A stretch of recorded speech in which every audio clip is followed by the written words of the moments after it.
Մեզ միացել է միջազգային իրավաբան Ռոբերտ Ամստերդամը։ Ռոբերտ, շատ շնորհակալ եմ այս առավոտ մեզ ժամանակ տրամադրելու համար, կարելի է ասել հանգստյան օրով։ Կարող ենք խոսել ամբողջ աշխարհում քրիստոնյաների հալածանքների թեմայից։ Թվում է դրանք աճում են։ Ինչու է դա տեղի ունենում եւ ինչ է կատարվում իրականում։ Կամիլիա, նախ շնորհակալ եմ հրավերի համար։ Կա երկու հիմնական ուղղություն։ Առաջինը արևմուտքում է, որտեղ սեպտեմբերի 11-ից ի վեր ԱՄՆ-ն եւ Եվրամիությունը որոշել են, որ որոշ քրիստոնեական խմբեր իրենց համար այլևս նախընտրելի չեն։ Նրանք փորձում են ընտրել այնպիսի խմբեր, որոնց կարող են գործիք դարձնել հակառուսական նպատակներով։ Սա արևմտյան կողմն է։ Աֆրիկայում եւ Սահելում դժբախտաբար տեղի է ունեցել ամենաարմատական խմբավորումների ահռելի ռազմականացում։ Այս մասին երբեք չի խոսվում։ Դա հաջորդեց Սահելում ֆրանսիացիների նահանջին, ինչը հսկայական քանակությամբ զենք թողեց այնտեղ։ Դրան գումարվեց Լիբիայի վերջաբանը, որն արևմուտքի կողմից սարսափելի կառավարվեց։ Արդյունքում ահռելի զինանոց եւ ագրեսիվ իսլամիստ գրոհայիններ, որոնք քաոս են ստեղծում Հյուսիսային Աֆրիկայում եւ ինչպես արդեն հայտնի է Նիգերիայում։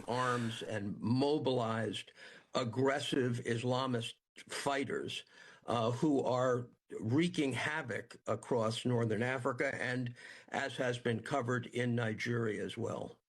Լավ, եկեք դիտարկենք առաջին ուղղությունը։ Ես գիտեմ, որ դուք մեծ աշխատանք եք տանում Ուկրաինայի ուղղապառ եկեղեցու շահերի պաշտպանության համար։ Ինչ է կատարվում այնտեղ։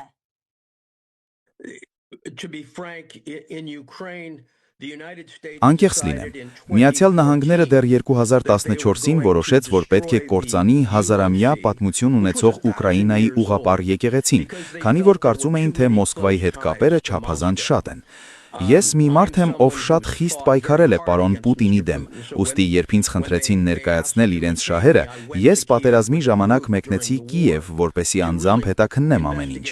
Եվ ես ցնցված էի տեսածիսս. խոշտանգված քահանաներ, հափշտակված եկեղեցիներ, դաժանորեն հալածվող հավատացյալներ։ Նրանք գործում էին պետդեպարտամենտի մշակած պլանով, բայց դա նաև բորբոքեց Ուկրաինայում առկա էթնոնացիոնալիզմը։ Մենք պետք է հիշենք, ուկրաինացիների 40%-ը ռուսախոս է, բայց այնտեղի կառավարությունը ծայրահեղ նացիոնալիստական է, ինչպես լինում է պատերազմների ժամանակ։ Նրանք օրինագիծ ընդունեցին եկեղեցին փաստացի ոչնչացնելու մասին, ինչն ուղղակի անընդունելի է։ But they passed a bill to actually destroy the church, and that's completely unacceptable. And you know, there have Ներողություն, շարունակեք։ Ուզում էի ասել, ուկրաինացիները կպնդեն, թե գործում են օրենքի շրջանակներում, որ վաղուց կասկածներ են ունեցել Ռուսաստանի հետ այդ կապերի վերաբերյալ, եւ ակնհայտ է, որ հիմա ուկրաինացիների մեծ մասը Ռուսաստանին համարում է թշնամի։ Եկեք հստակ լինենք, Ուկրաինայի սահմանադրությամբ կամ միջազգային իրավունքով 3.9.4 օրենքի համար տեղ չկա։ Հռոմի Պապը եւ անգլիական եկեղեցին համաձայն են սրա հետ։ Այնպես որ սա պարզապես փաստ է, ուկրաինական կողմը միանշանակ սխալ է։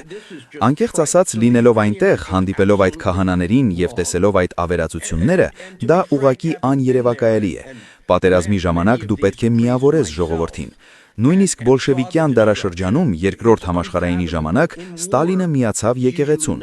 Ես չեմ հասկանում, թե ինչու են ուկրաինացիները այսպես վարվում։ Եթե Ուկրաինայում կա մի կառույց, որը գրավված է Ռուսաստանի կողմից, դա գաղտնի ոստիկանությունն էր, որը 2022-ի ներխուժմանց հետո գրեթե լուծարվեց։ Սա ոչ մի տրամաբանություն չունի եւ ապշուցուցիչ է։ That literally almost disbanded after the invasion of 2022. This makes no sense, frankly, and is appalling. Ասացեք, իսկ ինչ է կատարվում Հայաստանում։ Կրկին, մի երկիր, որը հաճախ չի հիշատակվում GB News-ի եթերում, բայց մենք այնտեղ նույնպես քրիստոնյաների հալածանքների ենք ականատես լինում։ Լսեք, սա ինձ համար առաջին ուղղության մի մասն է։ Միացյալ Նահանգները ներդրումներ է կատարել, ինչպես եւ Եվրամիությունը։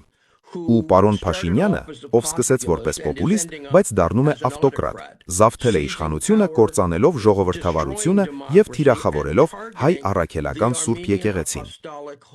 Ես պատիվ ունեմ ներկայացնելու Սամվել Կարապետյանին, բարերար, Հայաստանի ամենաազդեցիկ մարդկանցից մեկին, ով արդեն 6 ամիս ճաղերի հետևում է իր հավատքի պատճառով։ Եվ իմ վստահորդին մեկուսացնելուց հետո նրանք անցան երկրի բարձրագույն հոգևոր դասին։ 4 առաջնորդ արքեպիսկոպոսներ բանտում են։ Կառավարությունը պահանջել է կաթողիկոսի, նրանց հոգևոր առաջնորդի հրաժարականը։ Ես կրկին այցելեցի Հայաստան։ Հայաստանում է ամենահին քրիստոնեական եկեղեցին։ Հայ առաքելական եկեղեցին ունի գրեթե 2000 տարվա պատմություն։ Նույնիսկ որպես ոչ քրիստոնյա, լինելով այնտեղ եւ հասկանալով այդ պատմությունը, այն փաստը, որ եկեղեցին սերունդներ շարունակ եղել է միասնության վայր, առանցքային դեր է խաղացել հայոց լեզվի զարգացման գործում, չես կարողանում հավատալ, որ այսօր ենթարկվում է դաժան հարձակումների։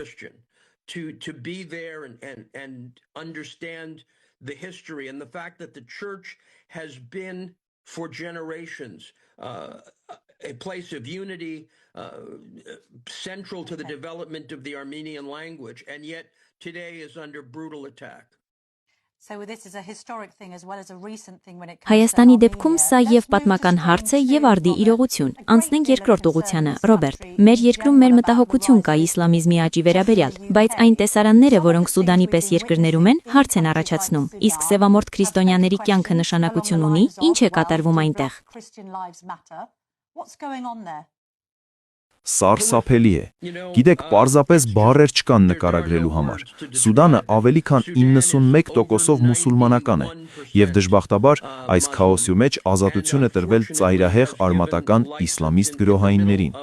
Սուդանում տեղի են ունենում զանգվածային սպանություններ եւ հալածանքներ, եւ դարձյալ օրենքի բացակայության պայմաններում քրիստոնյաները որպես փոքրամասնություն հայտնվել են կրակահերթի տակ։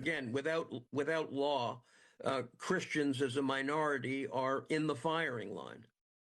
Հետաքրքիր է տեսնել քրիստոնեության աճը Մեծ Բրիտանիայում։ Եկեղեցի հաճախողների թիվն աճում է։ Ձախակողմյան մամուլի կողմից քննադատություն կար որոշ աջակողմյան գործիչների, այդ թվում Թոմի Ռոբինսոնի հասցեին, ովքեր ավելի կրոնական են դառնում քաղաքականության մեջ։ Մենք տեսնում ենք նաև Նայջել Ֆարաջին, ով շեշտը դնում է հավատքի, ընտանիքի եւ դրոշի վրա, ինչպես Ամերիկայում։ Ձեր կարծիքով սա բնական հակազդեցություն է արևմուտքում քրիստոնյաների հալածանքների վերաբերյալ վախերին եւ իսլամական ծայրահեղականության աճին։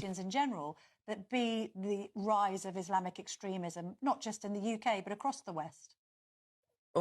Լսեք, նախ միանշանակ այո, երկրորդը, ինչպես նշեցիք, ես ներկայացնում եմ Ուկրաինայի ուղղապառ եկեղեցին, բայց Միացյալ Նահանգներում ուղղապառ եկեղեցին ծաղկում է, հավատացյալների թիվը կտրուկ աճում է։ Կարծում եմ հզոր համացանցի եւ արհեստական բանականության դարաշրջանում մարդիկ ձգտում են վերադառնալ հիմնարար արժեքներին։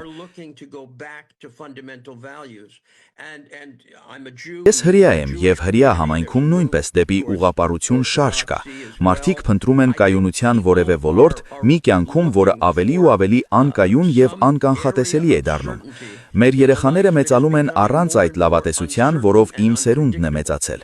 Իմ ծնողները հավատում էին, որ ես ավելի լավ կյանք կունենամ, իսկ ես անընդհատ անհանգստանում եմ իմ երեխաների ապագայի մասին, թե ինչ կանի արհեստական բանականությունը իրենց համալսարանական դիպլոմների հետ։ Մենք բոլորս անապահով ենք զգում։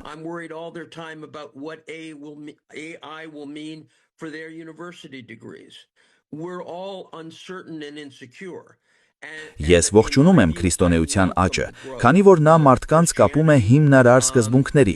Որպես հրեա պետք է ասեմ, որ մենք քրիստոնեական հավատքի հետ հսկայական ընդհանրություններ ունենք, եւ ես միայն դրական եմ համարում հոգեվորականության այս աճը։ Մեր քաղաքական գործիչները պետք է հարգեն դա։